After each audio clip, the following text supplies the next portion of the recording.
cho khổm thì đấy ỏi trô nó lấy việc đâu ấy thế một khòm mình cái mà làm từ lơ mình ui ui cái giảm trừ thế làm lơ mình nhưng em phải trô nó lơ này việc trô thế này rô dương dương thế là khăn dương thế này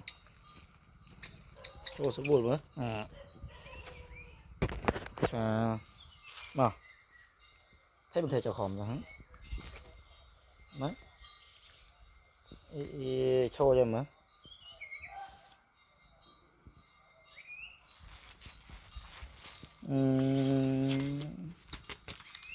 một ta xong rồi một ta hỏi trô thế là hồi tài dụ bàn màn sắp đài này thôm ấy Cisco tôi mình lui từ nhà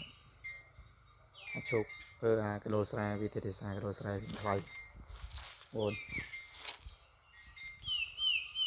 sao những tính nhưng thật ra tình chào này xa mà tạm online chỉ thấy thay bàn on chọn chân tình nhiều cơ hội gì nhưng là bạn liền kề đây tiền vô tới lên không phải như này xa đây còn xuống này bữa đó hot tông hot xong mà nè